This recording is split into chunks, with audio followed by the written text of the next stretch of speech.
This machine is called a belt sander. The blue surface you see here is a belt coated with abrasive. The belt that's in this machine looks like this. It rides over a pair of pulleys. The top pulley is just an idler pulley up here, and in the bottom of the machine there's a similar pulley that's attached to a motor.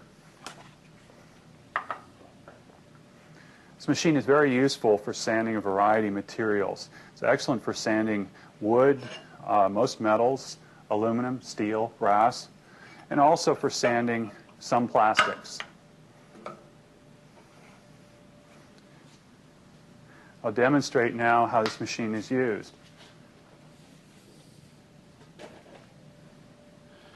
Whenever possible, you should support the part that you're sanding on the bed of the machine. As you're sanding the part, you want to move the part back and forth across the surface of the belt. This gives you a smoother finish and eliminates hot spots in the belt.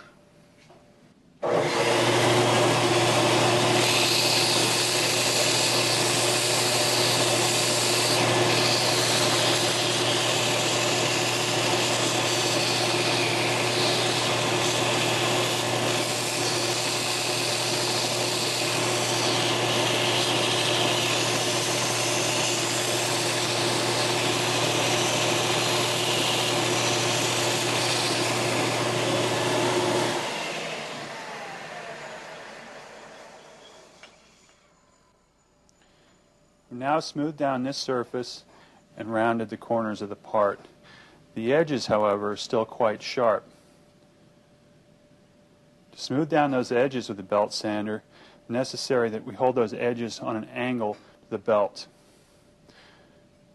With relatively thick parts, say a ½ inch or thicker, it's reasonable to do this by propping the part up on the bed of the machine and bringing it in contact with the belt. As you notice, there's a little bit of a gap here. In fact, this machine is set up with too large of a gap to be very safe. The danger here comes in with thinner materials like this. You see, with a gap like this, it's possible to have this part just get sucked down behind here by the force of the belt. If you're lucky, all that will happen is that the part will disappear inside the machine. If you've been holding the part like this, your fingers tend to want to go along with it. So especially with thin parts, it's a good idea when you're smoothing the edges of the part to do that up and away from the bed. Holding the part up here, the belt tends to pull it down a little bit. It's just moving down into free space. Something else you want to be careful about is the angle at which you hold this part relative to the belt. This is safe. This is incredibly dangerous. What can happen here is the belt can again grab the edge of the part, drive the part down, and very easily cut off your fingers. So never, ever sand a part like this holding it up at this angle. Always at this angle. Now I'll demonstrate this.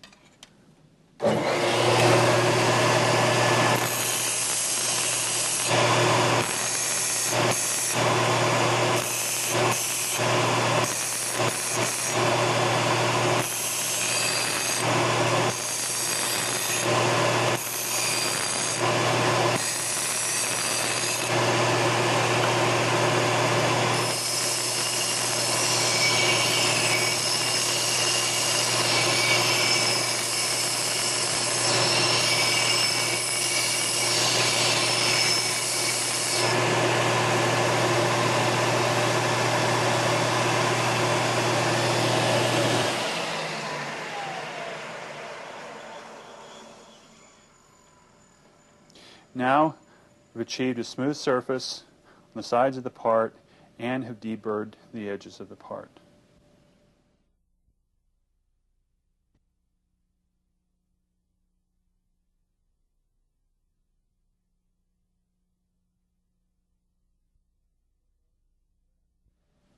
If you look closely at the bed, the machine, after I've finished sanding, there's some dust left around the machine. Aluminum dust is not a problem. Other materials, however, can produce toxic dusts or dust that cause allergic reactions in people. For this reason, we have a vacuum attached to this machine. Most of the dust, in particular the very fine particles that are more likely to cause problems, are drawn into the vacuum. These larger particles tend to just sit down on flat surfaces and can be swept up. In addition to using the vacuum, it's also a good idea to wear a dust mask.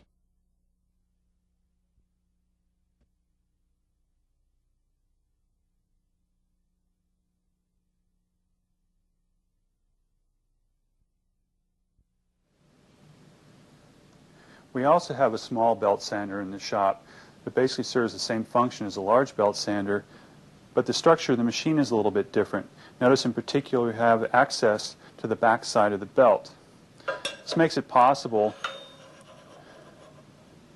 to sand surfaces of notches and grooves we put into parts, like this. This machine is also reconfigurable to sand on different types of surfaces.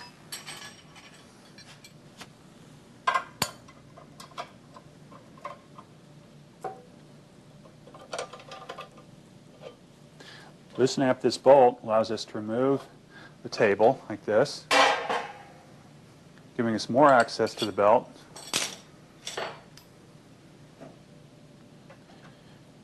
Now if we remove the platen that supports the back side of the belt, you can see rather than having this stiff flat surface of the steel backing up the belt is now soft, a little bit baggy and flexible. If we're doing something like rounding off the end of a piece of stock, making a very smooth contoured shape, you'll find with a hard platen on the back, you tend to put facets in the part, little flat spots. But in this configuration, the belt has a lot more flexibility, and sanding a shape like this, you'll get a much smoother surface. Other ways you can reconfigure this are moving the position of some of the pulleys, like this.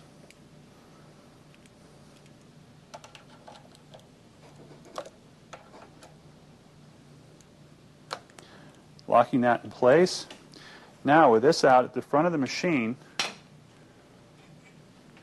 we can very easily sand the inside of concave surfaces. Trying to sand a concave surface like this on a flat belt simply produces a couple of notches corresponding to the edges of the belt. But here we can produce a nice uniform radius.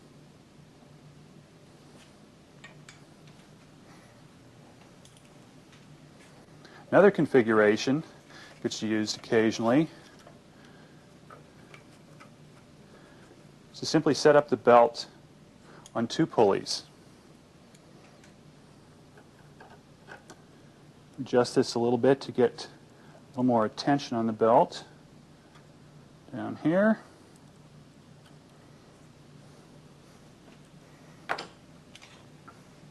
This is convenient for sanding very narrow slots because this allows us to sand both sides of the slot at the same time. The thing to keep in mind with a machine that has this much flexibility in it is be creative. Try different positions and see what works best for you in your particular application.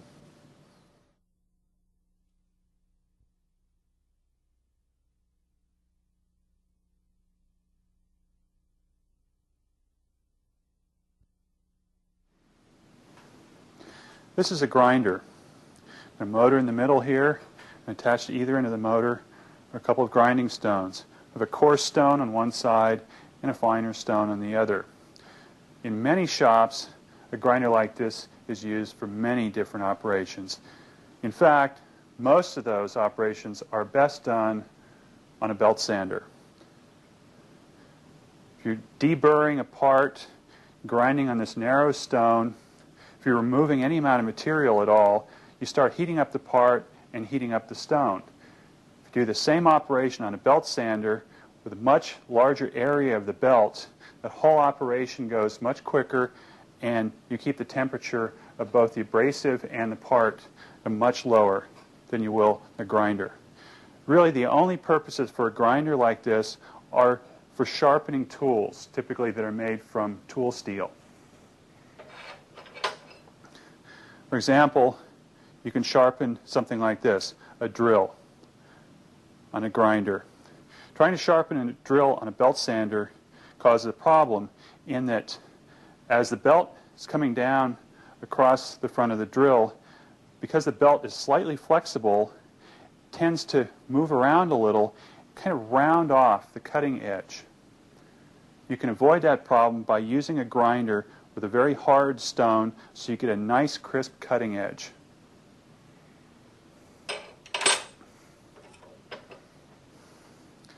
Here's a file you can't buy in a store. I had a strange application where I needed to get down inside a pocket and do some filing.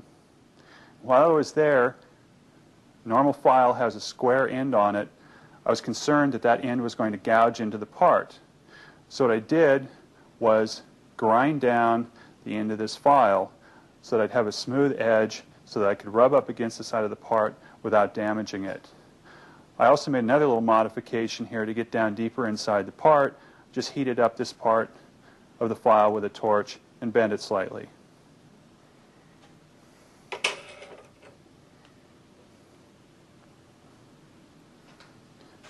Many shops are switching over to using tungsten carbide inserts for most of their tools, for their lathes and milling machines. So when an insert like this gets worn out, you don't need to sharpen it. You just turn it to another side, put it back in, lock it back in the tool, and you're ready to go.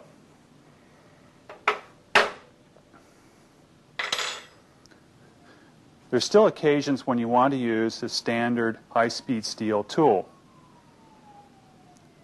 A tool of that shape can be purchased in the form of a tungsten carbide insert. You don't need to make a tool like this anymore. On the other hand, a special tool like this is not something that you can buy made out of tungsten carbide. A tool like this can very easily be made on a grinder, grinding these faces, the sides, and also the groove that's running down the middle of the tool.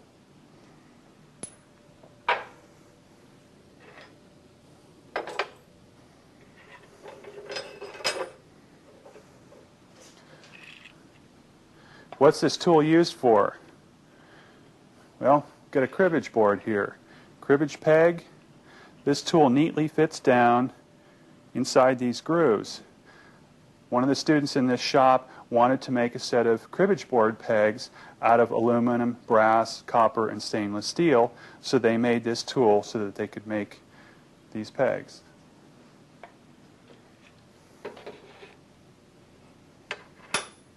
I said before, people use the stones for a lot of purposes that are better done on a belt sander. Not that you're going to damage the stone or damage the part, just get a better job if you do it on the belt sander. There are some materials, though, that can cause major problems if you try to grind them. In particular, the big no-no with grinders is grinding aluminum. I'll show you what happens here.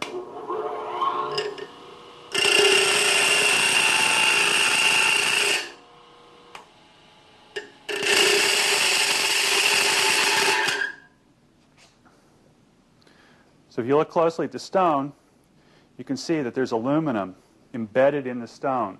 What's happening here is the stone grinds the aluminum for a while. The particles get embedded in the pores of the stone and stick. The next time the stone comes around, there's no grit exposed. There are little bits of aluminum. The aluminum just smears on the aluminum, producing more and more heat until the stone fills up. So really all you're doing is smearing the aluminum on the aluminum, and there's no grinding going on at all. Natural reaction, because there's no grinding going on, is to push a little harder in the hopes that something will happen. no grinding happens. What does happen is the friction between the part and the stone heats up the outer edge of the stone fast enough so that occasionally a stone like this will explode. That's why we have the guards on here to catch the shrapnel as it comes out of the machine. An easy way to avoid this problem is don't try to grind aluminum.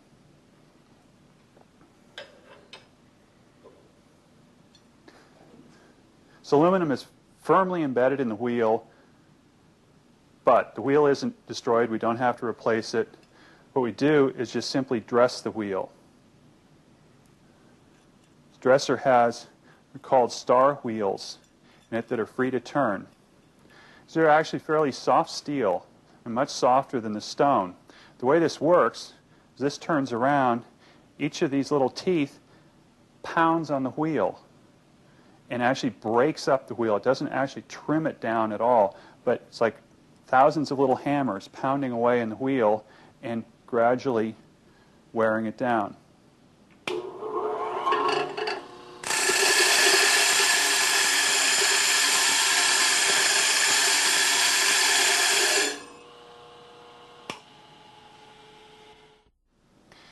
You can see, looking at the stone now, with just a few seconds work with the stone dresser, cleaned up the stone and removed all the aluminum that was embedded in the surface of the stone.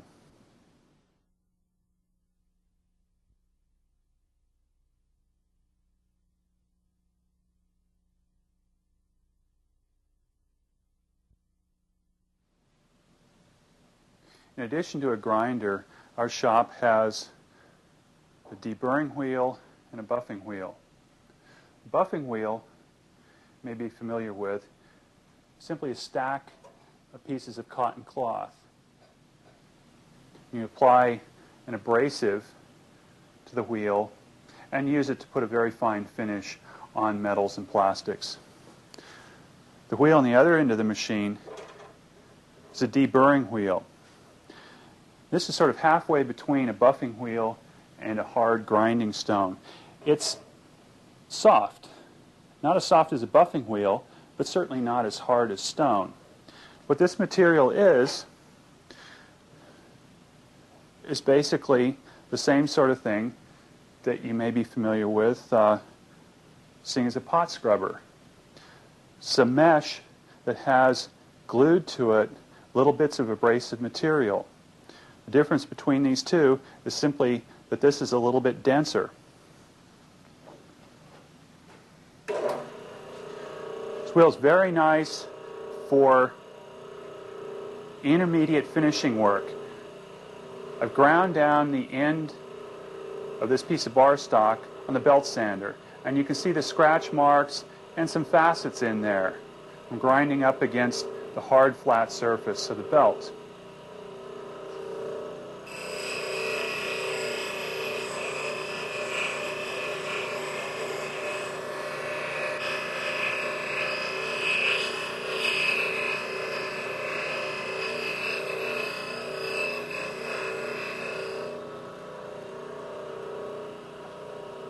You can see the much smoother finish achieved using the deburring wheel. You can compare that with the original finish left by the belt sander.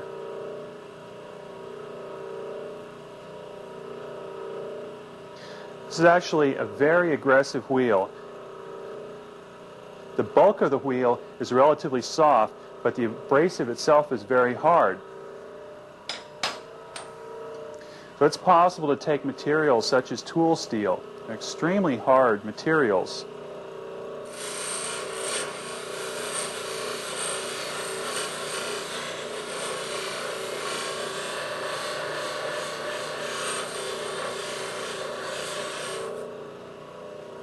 and deburr them like this. You can see I've rounded off the corners and left a much smoother finish on this piece of steel.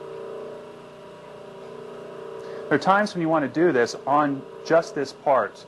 You want to do a burnishing operation, smoothing down the surface, say something like brass. You do that with a very hard tool that has a very fine finish. Just force the tool over the part and achieve very smooth surface finishes that way. Other materials can be deburred with this wheel as well. left a very rough edge in this part with a bandsaw cut.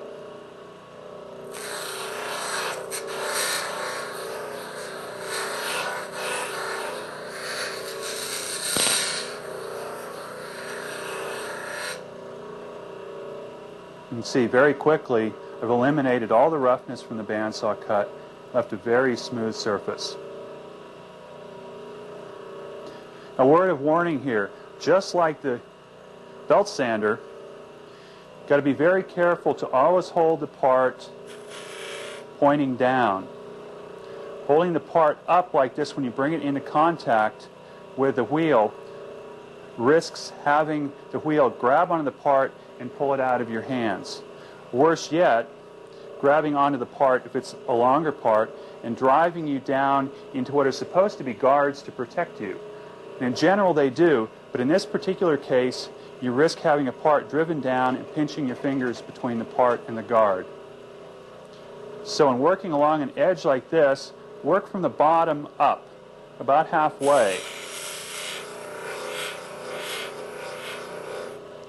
Then turn the part over to get the rest of that side.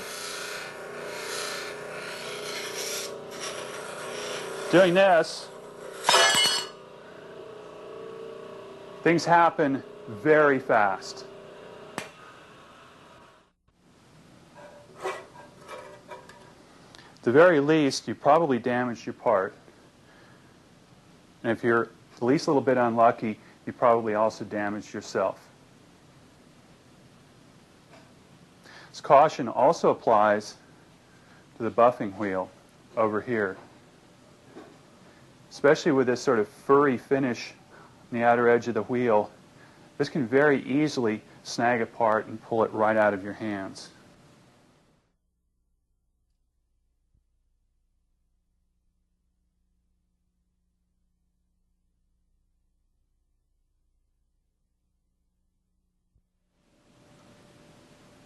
This is a tube of abrasive that's used on a buffing wheel. A whole class of these abrasives meant for different surface finishes, different materials. The buffing wheel itself is just cloth, so by itself it is not abrasive. So what we do is turn on the wheel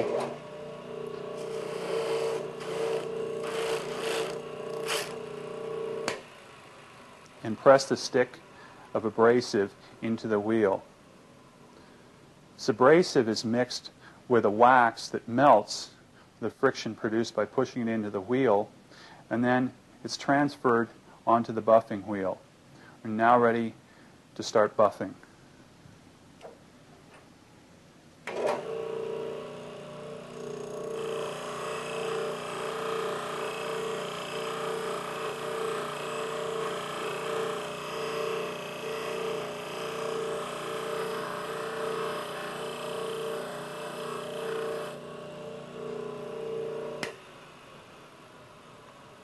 Now we can compare several surface finishes here. Start over here, the surface finish left by belt sanding. See, it's very rough. See the scratch marks from the abrasive. Now over here, the surface finish left by the deburring tool. As we come around here, surface finish gets even smoother, in fact smooth enough so you can see yourself in it. To achieve this sort of surface finish, you need to use the right abrasive. And also, when you're buffing, you need to start out fairly aggressively, pushing the part into the buffing wheel to remove all of the gross irregularities, the scratches left from whatever the previous operation was. Once those are removed, you want to gradually lighten up the pressure that you're applying to the wheel, and in doing so, the abrasive becomes less and less aggressive and leaves a smoother and smoother surface finish. There are 5 components to our shop series. We begin with a shop orientation and safety lecture you see here. This is followed by a lecture and demonstration of all the material in the basic shop tapes. The third component is a test on the basic shop skills. A shop this noisy and crowded is a very dangerous place to work. especially when it's full of people that don't really know what they're doing yet. We use this test format in order to minimize the time between instruction and testing, and also to give the students a real appreciation of the difficulty and danger of working under the stress caused by all this noise and confusion. The fourth and fifth parts of our shop series are the lectures and tests associated with the lathe and the milling machine. These lectures and demos are given to groups of no more than 6 students at a time. The students are then tested individually on each machine. This method of instruction and testing works well at the Artificial Intelligence Laboratory, but may not work well for you. The best method is strongly dependent on the maturity and motivation of the students.